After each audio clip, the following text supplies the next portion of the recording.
Iran पर फिर से हमला करेगा इजराइल। आईडीएफ ने रद्द की सभी सैनिकों की छुट्टियां, इसलिए ये सवाल उठ रहा है और नेतन्याहू इसीलिए बड़ा प्लान बना रहे हैं।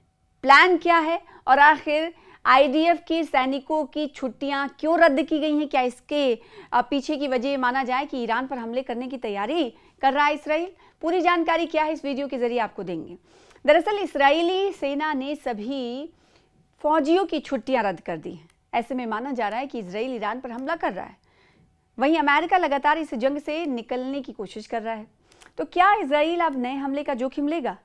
इजराइल और ईरान के बीच तनाव एक बार फिर बेहद खतरनाक मोड़ पर पहुंच सकता है। इजरायली सेना ने अपने सभी सैनिकों की छुट्टियां रद्द कर दी हैं। इसे इस बात का संकेत माना जा रहा है कि प्रधानमंत्री बेंजामिन नेतन्याहू ईरान के खिलाफ बड़ा कदम उठा सकते हैं। इजरायली चैनल 13 की रिपोर्ट में कहा गया है कि इजराइल अब ईरान के खिलाफ अकेले सैनिक कार्रवाई करने पर विचार कर रहा है। माना जा रहा है कि इजराइल को लग रहा है कि अमेरिका अब उसकी शर्तों के मुताबिक इस युद्ध को आगे बढ़ाने के लिए तैयार नहीं। अमेरिका चाहता है युद्ध से, जंग से क्या बाहर निकलना, ये भी सवाल उठ रहा है। तो रिपोर्ट्स के मुताबिक अमेरिका अब इस युद्ध से निकलने का रास्ता तलाश रहा है। ऐसा दावा है कि अमेरिकी जनरल डेनकन मानते हैं कि सिर्फ हवाई हमलों के जरिए ईरान को हराना मुमकिन नहीं होगा।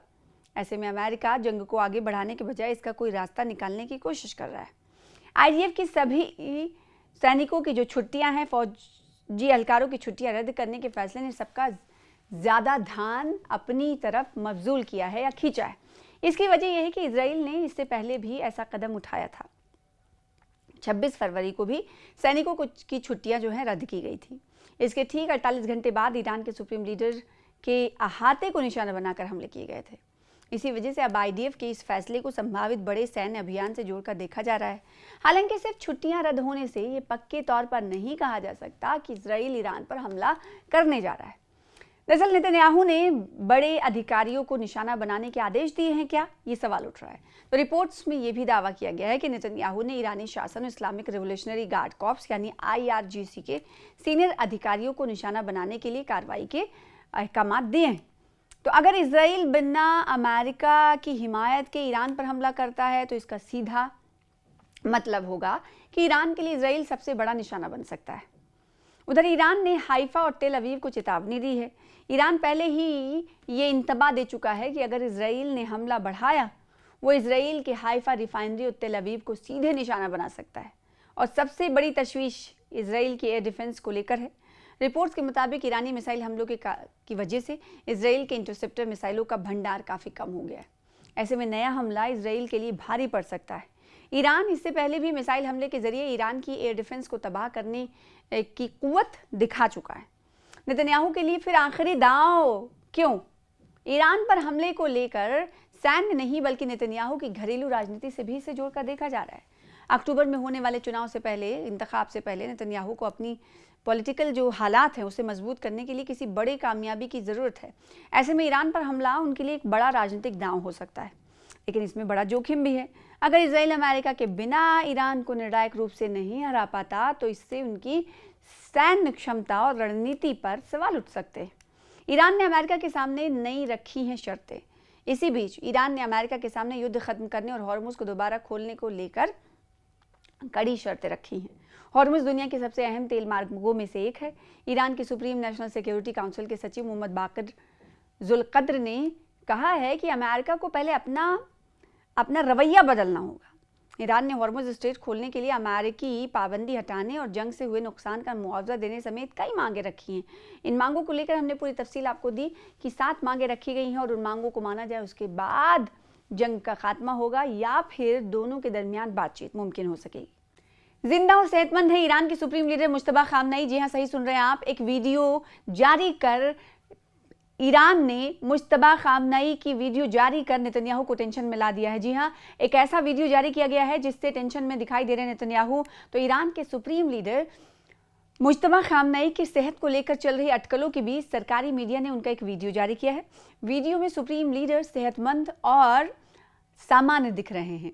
ईरान के सुप्रीम लीडर मुश्तबा खामनई की सेहत और उनके ठिकाने को लेकर अटकलें जारी रही और इस बीच सरकारी समाचार एजेंसी मेहर न्यूज़ ने उनका एक वीडियो जारी कर पूरी अटकलों पर विराम लगा दिया या फिर यूं कहें रोक लगा दी। वीडियो में मुश्तबा खामनई सेहतमंद नज़र आ रहे हैं, सामान्य दिख रहे हैं। हाल ही में आपको बता दें कि इजरायली मीडिया रिपोर्ट्स में ये भी दावा कर दिया गया था कि उनकी हालत बेहद गंभीर है, तशवीशनाक है। और उसके बाद ईरानी सरकारी मीडिया का ये वीडियो उन्हीं खबरों के बाद आया है। माना जा रहा है कि ये वीडियो उनकी सेहत को लेकर फैल रही अटकलों और अफवाहों को दूर करने के लिए जारी किया गया है। वीडियो सामने आने के बाद इस्राएली प्रधानमंत्री बेंजामिन नेतन्याहू टेंशन में आ गए। सामने आए वीडियो में मुज्तबा खामनेई एक गद्दे पर बैठे हुए हैं और अपने सामने बैठे कुछ लोगों से बातचीत करते हुए दिखाई दे रहे हैं।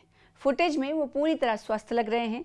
और जुमे को इजरायली मीडिया में एक खबर आई थी जिसके ज़रिए कहीं ना कहीं अटकलें दिखाई दे रही थी और ये सुनाई दे रही थी और ऐसा जाहिर हो रहा था कि मुज्तबा खामनेई वाकई में गंभीर तौर पर बीमार हैं या फिर उनकी हालत तशवीशनाक है। जुमे की बात कर रहे हैं। जुमे को इजरायली मीडिया की तरफ से प्रोपेगेंडा फैलाते हुए दावा किया गया था कि मुज्तबा खामनेई की हालत तशवीशनाक है और उन्हें अस्पताल में भर्ती कराया गया है। और फिर ईरानी इंतज़ामिया के करीबी ज़राए ने का हवाला देते हुए इजराइल के चैनल 14 और द जेरूसलम पोस्ट ने दावा किया कि उनकी सेहत को लेकर जो टॉप लीडरशिप है वो काफ़ी चिंता में है, काफ़ी इस वक्त तनाव में है। द जेरूसलम पोस्ट में दावा जो किया गया था वो पूरी जानकारी आपको इस वीडियो के जरिए देते हैं। द जेरूसलम पोस्ट की एक रिपोर्ट में एक ज़राए के हवाले से दावा किया गया था कि मुज्तबा खामनेई की हालत तशवीशनाक है। ज़राए ने यहाँ तक कहा कि अगर जल्द ही उनके इंतकाल की खबर आती है तो किसी को हैरानी नहीं होनी चाहिए। हालांकि ये दावा एक अज्ञात ज़राए पर आधारित था और इसकी स्वतंत्र रूप से तस्दीक नहीं की गई। इस बीच ईरान की सरकारी मीडिया ने मुज्तबा खामनेई का एक वीडियो जारी किया जिसमें वो सेहतमंद नज़र आ रहे हैं। ये साफ नहीं है कि वीडियो कब रिकॉर्ड किया गया है, ये कब का है और क्या ये वाकई मौजूदा वक्त का है, ये साफ नहीं किया गया। हाल ही में ईरानी सदर मसूद पिज़ेशकियान ने सरकारी टीवी को एक इंटरव्यू में माना कि इस वक्त मुज्तबा खामनेई से सीधा संपर्क करना बहुत मुश्किल है। हालांकि उन्होंने ये भी कहा कि उनकी मौजूदगी ही देश की सबसे बड़ी ताकत है। विदेशी मीडिया और सऊदी अरब के समाचार आउटलेट अल हदास ने तो यहाँ तक दावा कर दिया था कि खामनेई ईरान में मौजूद ही नहीं है। तो पूरा मामला क्या है ये भी जानना ज़रूरी है। 28 फरवरी को ईरान पर इजराइल और अमेरिका ने मिलकर हमला किया था, ऑपरेशन फ्यूरी चलाया था। इस हमले में ईरान के supreme leader Ayatollah Ali Khamenei और उनके परिवार के कई लोग शहीद हुए। वहीं इस हमले में ईरान के मौजूदा सुप्रीम लीडर मुज्तबा खामनेई कहा उस वक्त गंभीर रूप से घायल हुए थे। और इसके बाद मिडिल ईस्ट में जंग भड़क उठी थी और जंग से लेकर अभी तक सुप्रीम लीडर कहीं भी नजर नहीं आए। इस बीच उनकी सेहत को लेकर कई तरह के दावे किए जा रहे थे। इजराइल की तरफ से तो यहाँ तक कह दिया गया था कि उनकी हालत बेहद ख़तरनाक है, बेहद तशवीशनाक है और वो अस्पताल में भर्ती हैं। यहाँ तक कि इजराइल की तरफ से ये दावा किया गया था कि इस पर हैरानी नहीं होनी चाहिए कि कब इंतकाल की खबर खामनेई के हवाले से, मुज्तबा खामनेई के हवाले से सुनी जाए। लेकिन इन तमाम दावों पर, इन तमाम प्रोपेगेंडे पर कहीं ना कहीं अब विराम लग चुका है। अब क्योंकि अब ये जो वीडियो जारी किया गया, इस वीडियो में मुज्तबा खामनेई सेहतमंद नज़र आ रहे हैं और ऐसा लग रहा है कि दर्स तदरीस देते हुए नज़र आ रहे हैं, क्योंकि गद्दे पर वो बैठे हैं, कुछ लोग आसपास बैठे हुए हैं, तो ऐसा लग रहा है कि वो तालीम इस वक्त लोगों को दे रहे हैं या फिर कुछ बातचीत कर रहे हैं, क्योंकि वीडियो में आवाज़ नहीं दी गई है और साथ ही साथ ना ठिकाने का बताया गया है और ना ही ये भी बताया गया है कि ये कब का वीडियो है। लेकिन इतना ज़रूर है कि इजराइल के तमाम प्रोपेगेंडे पर इस वीडियो ने रोक लगा दी है।